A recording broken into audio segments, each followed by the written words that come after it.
This is one of the tragedy of the independent Indian cinema right now is that there is no conversation like inside. So what happens is either you fall to the market or you fall to a different sort of market where you want to go to these festivals, you want to become celebrated in that particular zone, and the idea of going through the festivals is you go through different script labs or different all these editing labs, and then you attract a certain kind of fund. So at the very conception of those kind of stories, there is already a gaze built in which is meant for a different kind of audience.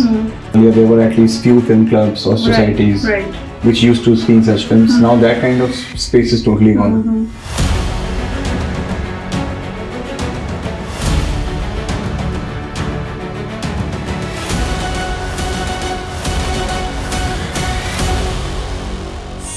No, I think with that kind of level of energy, we cannot fight what is really happening right now at any level.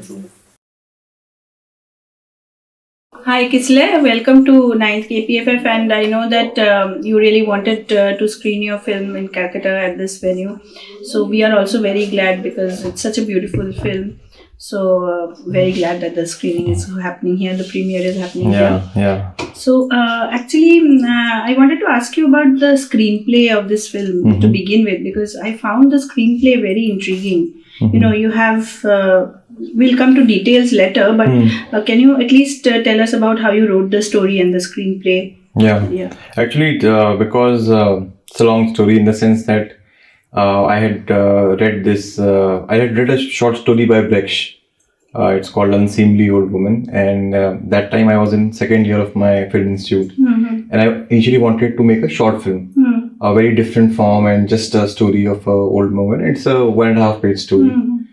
So I first wrote the screenplay, attempting to make a short film.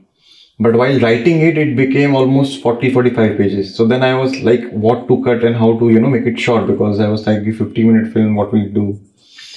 Then other things took over, and I was almost finishing with my course, and the protest happened.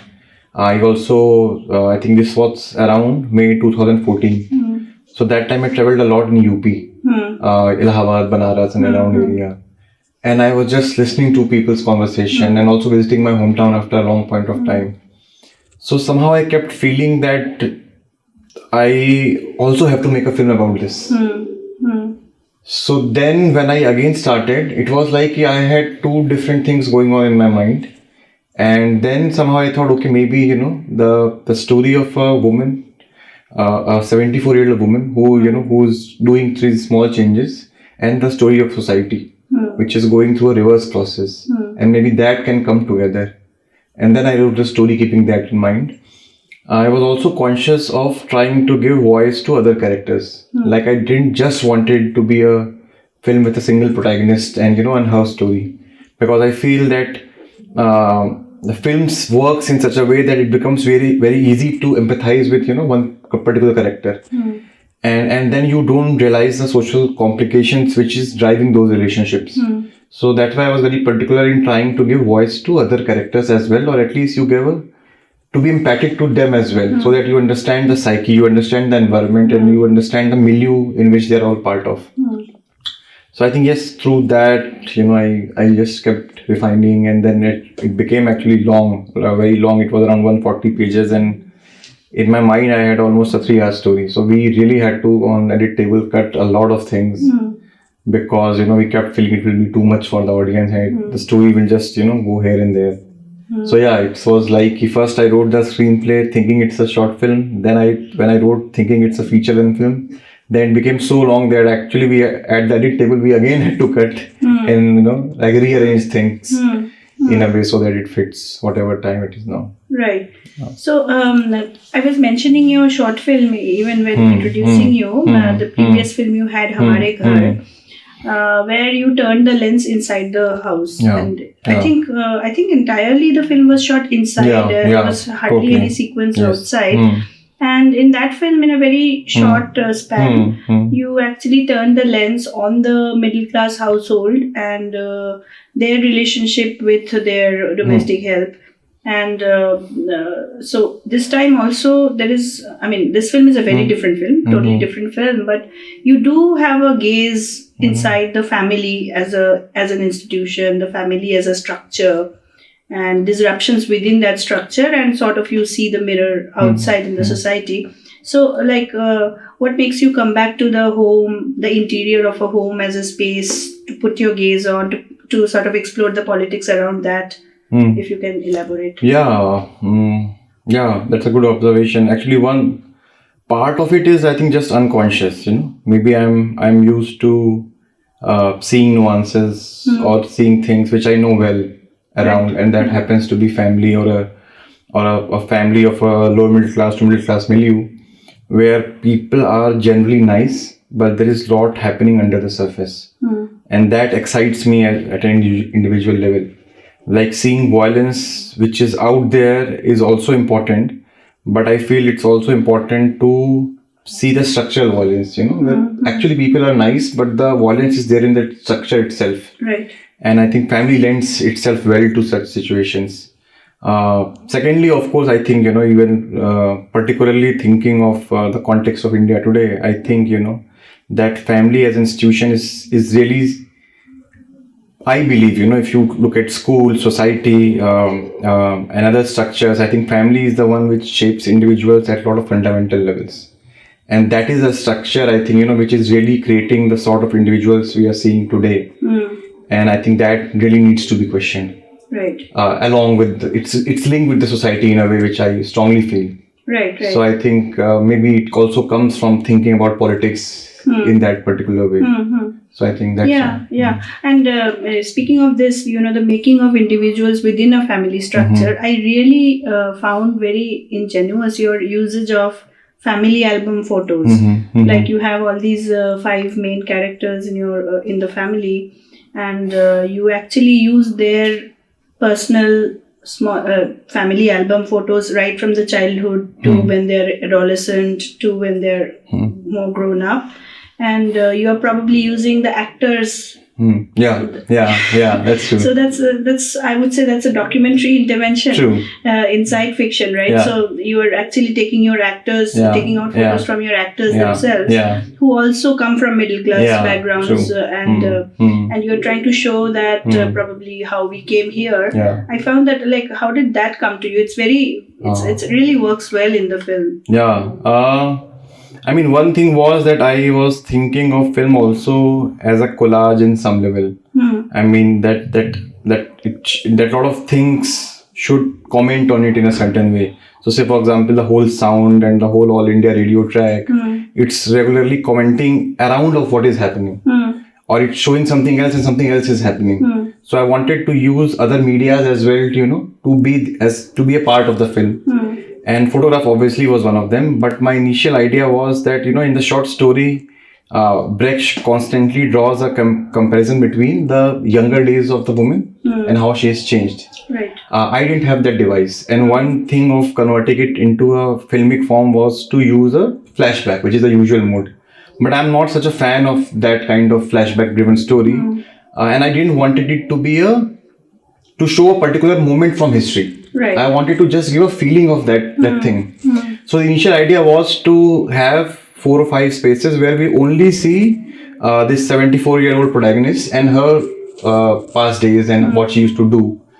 But then slowly, as other characters came together, I thought, okay, maybe it will be a nice idea to maybe show their own pictures, and to intervene in that. I'm also not a huge, till now at least, I think, I like to once in a while jolt the audience a little bit. Like, to not make them fall into a very naturalistic sort of viewing things and it's okay, slowly things are happening. To maybe suddenly, make them go out of it and see from outside of what is happening. That's very Brechtian. Yeah, exactly. Yeah. So it's coming from that kind of training and that kind of idea. So that was the idea. And then the editor of the film suggested that, maybe there are places where all characters can fit in. And I went back and I asked for photographs, and we hadn't casted thinking that their photographs will fit. but we had casted people thinking that they come from that same milieu. Right. In that sense, they didn't need to act so much, because acting a different milieu is very difficult. So yeah. So when I saw a lot of photographs from their earlier younger self, so I thought, okay, this will be very exciting. Yeah, and it really fits seamlessly in the film. And one other thing I was thinking, of the kind of films that are being made, independent films especially. Certain like we get a lot of films for the festival, and we sort of see all kinds of experiments that have been done. I saw, I don't know if it was deliberate or if you thought about it. There was no such gaze in your film, which was typically the festival gaze. Yeah. The kind that. True. I mean, we are coming across a lot of films, otherwise quite political. But the film, the language of the film, the cinematography, how the film is made. Has a certain look and feel to it, which looks like it's meant for festivals outside India. But your film does not really go that way. Were you conscious about this? Were you thinking about this, or it just naturally? No, we were thinking. We were thinking even while shooting the film or thing. What happens is, I think this is a very good question. I think this is one of the tragedy of the independent Indian cinema right now, is that there is no conversation like inside. So what happens is, either you fall to the market or you fall to a different sort of market, where you want to go to these festivals, you want to become celebrated in that particular zone. And the idea of going through the festivals is you go through different script labs or different all these editing labs, and then you attract a certain kind of fund. So at the very conception of those kind of stories, there is already a gaze built in, which is meant for a different kind of audience.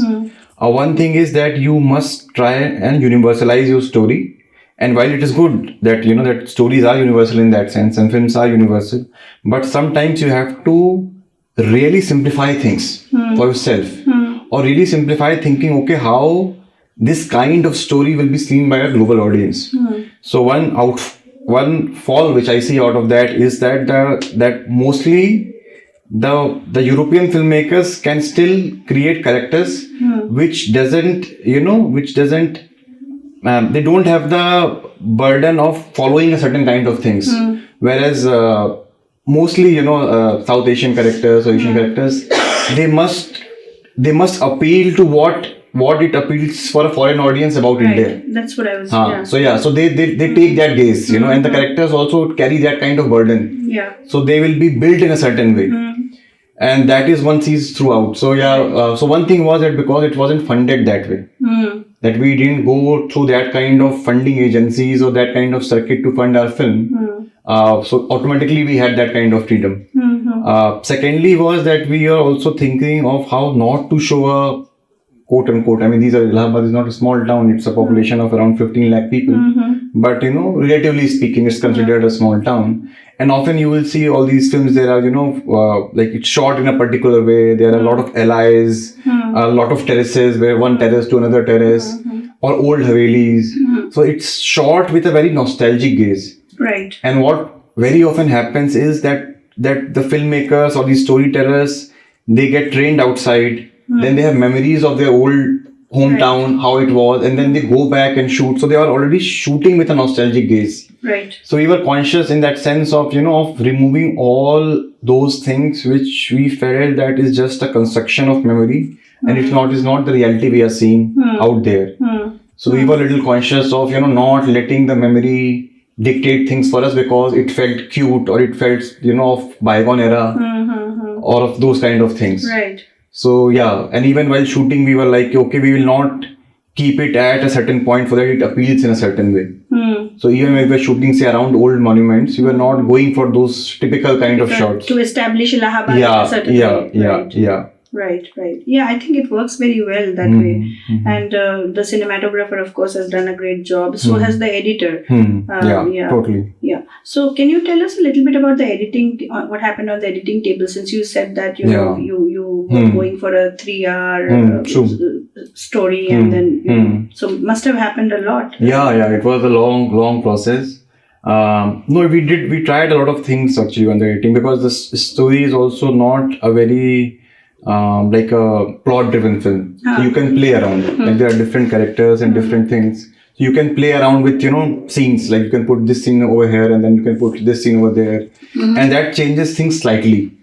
So in that sense, we had to deal with lot of rather than dealing with cuts, because the film is the most of the scenes are long takes, Right. and mostly one take. So we were not dealing with trying to put a scene together, but we were mostly dealing with structural things. Okay, if we put this scene before and that scene before, so what happens? Plus, I am also trained as an editor, so I don't have like my instinct is to try and see things by your own. And then try, the Tanushi, the editor, will also do her own things, and then we will discuss. So it was like a lot of going back and forth over editing. And when the sound comes in, then suddenly the film feels very fast or moving in a certain way. So then again we had to see how to hold the film. One thing we were conscious of or we had decided whether it works or doesn't work for the film is we had a particular pace in mind. Right. Because the character, even the protagonist, has to unfold slowly. Right. Otherwise, she will become a very typical character. Right. The kind of Totally. woman stories say we see in Bollywood. Right. Right. So we were really wanting for it to like she should really unfold slowly, and that should reflect in the pacing of the film. So that sense we were very conscious. So even in sound, for example, we were almost about to go for the mix, and then we deliberately cut out a lot of sounds. We were like, we will deal with few elements, and we will really try to make it work rather than dealing with a lot of elements, because that was really generating the pace which was not there or which was not meant in the film. So yeah, and we didn't have to hurry, we didn't have to release the film. Yeah, so we also had time as a luxury. Right. And yet you didn't fall into the slow cinema, that sort of that deliberate slow cinema showing off. No. That wasn't the idea. And may I say at this point that you were very lucky to have the main cast. I mean, she's so amazing. It doesn't feel like it's somebody else's shoes she's putting her feet into. She's like perfect. Like she's not acting as if she's amazing. Like. Yeah, we were very scared actually because at one point it's funny, like we were trying to almost get all sort of Hindi speakers who are 65, 66 plus, and so first we tried to search within actors, but the pool was so limited, and usually you will get is people who often play, say, the role of mother or grandmother, not mother, grandmother in Bollywood. So after working for a long time in Bollywood, they had that kind of confidence, and they were of a very different milieu. So I won't take names, but they were like very good famous actors, but they were really not fitting our milieu. Right. So then we tried to go for non-actors. But I was sure that at least the initial part she will be able to carry through. But there are some very dramatic scenes as well in the film. Yes. And there I was very confused of casting a non-actor. And we were shooting almost 47, 48 degrees Celsius, extreme heat. So I was also not sure maybe they'll get bored after 3-4 days. So at the very last moment when I was panicking, the associate director, he was casting for the film. So he found out about Mohini Sharma. She is an SD pass out, and she has been in Shanti, one of the most famous serial. But I think she wasn't working for the last 2 years, or wasn't working much for the last 2 years. And when I actually first met her, I was like, no, she doesn't fit the milieu. Because she lives in Bombay alone in a 3 BHK apartment, very confident person, and have really raised the family herself. So with that kind of experience, the confidence shows in the person of who's capable of handling it. And I wanted someone who is really underconfident. Right. So I was very confused, but it's hats off to her acting capabilities. She did become Mrs. Sharma. Yes, and she had a very because she is a Kashmiri Pandit, so she had a very Kashmiri Punjabi accent. Right. But she kept trying to adapt to because he wanted her to speak Hindi in a very Allahabadi way, and she really tried hard, and with that heat and early morning shoots. So yeah, it was really a pleasure. And so did the rest of your cast. They also did amazing. Now, since you mentioned about funding and not going through that script lab and the way your script gets sort of modified. So coming to that, I think NFDC was part of. Was it part of your film? No. It was in the work in progress lab later on. Okay. After during the edit. Right. They have this work in progress lab. Right. So then it went there, but no, NFDC wasn't part of it, and there wasn't any option to be a part of it. Right. To be fair. Right. Yeah, so speaking of that, like, how do you see the situation of funding for independent feature films, full length feature films in our country right now? So now that all structural changes are taking place, and you're well aware that what happened with the closure of the True. NFAI and FD, and everything goes under the FDC, and with the political climate that we right now have, how do you see?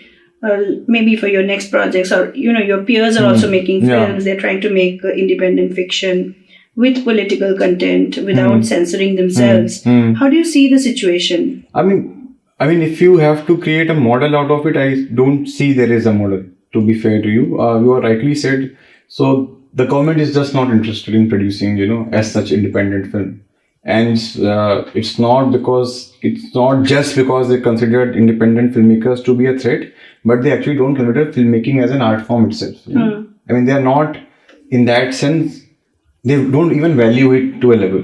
The second problem is that at least at the fringe where it was valued earlier, the focus was at least in the right place. The focus was of creating, so as to say, a national consciousness with a diversity of voices. It wasn't about, okay, how can we go and win an award in Cannes or win an award in Berlin.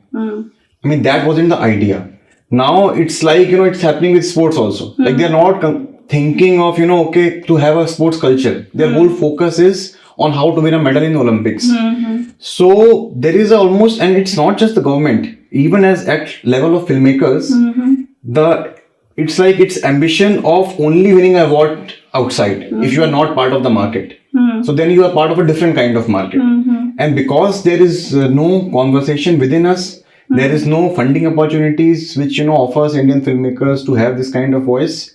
You more or less you tend to fall in that kind of trap. Or if you don't fall into that kind of trap, you still want to negotiate it because you hope to earn a livelihood with some kind of a model for yourself. Right. So in that sense, I think it's very difficult. The good thing is that because of digital technology coming in, a lot of filmmakers are at least able to make their films. Right. Like, which I'm constantly seeing. Right. That very young students as well, they are making films. So in that sense, technology is helping. But then again, to have so much of hope from a technology that it will itself radicalize things is not. Right, it's not going to Most happen. of them are just miking the dominant industries. Yeah. So they will try to get those kind of effects. They will try to copy or mime that kind of storytelling. So it will be a very weird thing in that sense. I also feel, I don't know about regional cinema as such, but I particularly feel that there is no Hindi regional cinema. It's always looked with a certain national consciousness, that it has to cater to a national audience. So there is, and Hindi people itself doesn't see Hindi as as something regional to hold on to tell that kind of regional story. So most story which happens even in Hindi, which doesn't have a big stars as such, they try to almost copy or try how can this become a national sort of a film. So the region is actually taken out of. Exactly. Yeah. So then the particularities of characters. Right. Like if you see, there are a lot of films being shot in UP, but you don't see the particularity of that kind of space.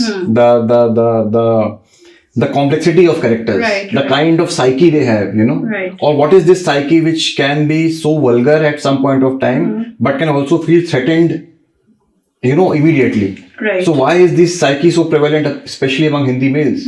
But none films will show you that because they are not interested in that. Right. So the only thing that comes out of the formula sometimes is this big bad ugly underbelly of like the Wasipur kind of films, like those kind of films. But I mean, what are the particularities? The Hindi belt is not even a homogeneous one. Yeah, exactly. Everything is very different from every other. So that's a very important observation, that taking the region out of. And what happens is, often it's I used to feel now even their time is gone, but say 10 years back when these filmmakers were new and they were like the thing, what used to happen was they were showing only a particular kind of reality with no complexity or dignity to characters, but in a reverse way, those images were shaping people on the ground, because people were growing up watching that kind of thing, so they will also own it. Right. So I used to often think that people will feel frustrated and angry of looking this kind of depiction on screen constantly. But in the sense, like, they were happy to see this kind of thing on screen and happy to own it back in their real life. Right. Yeah. So I think it happened in a very reverse kind of fashion, especially in that particular belt, I feel. Right. Right. So Did you get to screen this film in Allahabad or nearby? no, actually not yet. We were trying to at that point of time, but just like it hardly 3 months, and then COVID happened. COVID, yeah. And now that those kind of spaces are gone, like earlier there were at least few film clubs or societies Right. which used to screen such films. Now that kind of space is totally gone. So, but yeah, let's see, now things are actually picking up. It's not just film societies which can show films, maybe it's a different kind of debate or discussion group.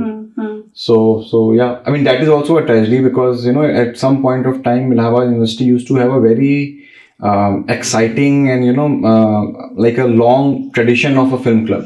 And apparently a lot of filmmakers used to go and watch films that point of time. But now somehow, that thing of watching films as like seriously engaging with cinema as a way to reflect on things and to discuss that kind of stuff, that is totally gone. Right. I believe that maybe because of Netflix, but it happened even earlier.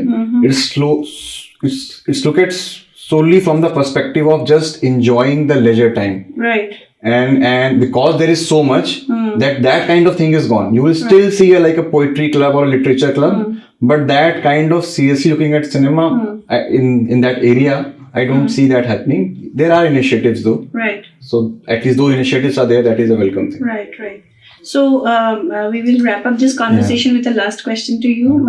So what are your screening plans with this film, and also what about future? What are you thinking about? So screening plans, I don't know. I mean, we all were also really trying hard to sell it to one of these platforms, because one of the bad things of being a professional filmmaker is that you have to constantly think of livelihood in relation to your art. Right. Like these two can't be separate. So then we were thinking of how we can do that or not do that, or if it's possible. And I mean, that conversation has been going on for some time. It's still going on, so one doesn't know what will happen. But I do want to screen this film at least as much as possible to have these kind of conversations, and I want to show it in at whatever level, at least in that whole North India, and even in Karnataka, for example, or Kerala, for example. So that is one plan. We unfortunately don't have that kind of training which a lot of documentary filmmakers have, where they really build network and show their films. Somehow maybe it's FTI training, maybe it's just not having that kind of passion, that we are passionate about showing our films. So maybe that is a learning experience, and that will change hopefully. Yeah. Next project is I'm working on 2 films again. One is set in Allahabad, and trying to see, for example, it's a similar kind of thing of how at an individual level, we develop almost a transactional relationship with reality, and it happens in that particular way. So I think that has been my concern, so just trying to, with that idea, create a film. I'm still not sure of what the model would be. Will it be the same process, or will it be a different process? What to do, how to manage it. Right. I mean, still figuring it out. We're figuring it out. I'm trying to see what works or what doesn't work. Right. So yeah. Right. But since you have a good team, and I suppose that team is going to be there, I'm sure you'll work it out. Yeah. That way I'm lucky that there is a good team. Good collaboration. Sure. So I wish you all the best with your next project, and also with the screening. We will certainly want to help out with whatever resources we have to make this travel. And so we, with that, we can end today's session, and we are calling this Dialogues from the Backstage. Okay. Just wanted to thank you and all your team, because I've been part of, I've seen a lot of such initiatives, and all of them doing so well. But often, when one comes across like a People's Film Festival or something, which is not funded as such by the corporates, or, who espouses a certain kind of progressive politics, often I see there is a lack of professionalism in terms of, and I'm not saying that at every venue and every place there have to be a certain standards, but often there is this is not so important. But when I came here, and I had heard from friends, but also when I attended, I really saw a lot of professionalism in just organizing the screenings, the way posters were done, the way, the way small things were done. So I really, I was very happy to see that, because it almost became a thing. Okay, there will be corporates and they have a certain way of being professional. So the reverse would be that we are not those, but so that doesn't mean that we don't have to be professional. Yeah, we can't be lackadaisical, because that way we can't fight back really, because we have to offer a vibrant, vibrant, if not more than them. Exactly. So that people will flock from there. Yes. So I think the battle is on, and with your filmmaking and our kind of trying to create screening spaces, we should go hand in hand. Yes, totally. It will be an honor. Very glad to have this conversation. Thank you so much. Thank you. Thank you for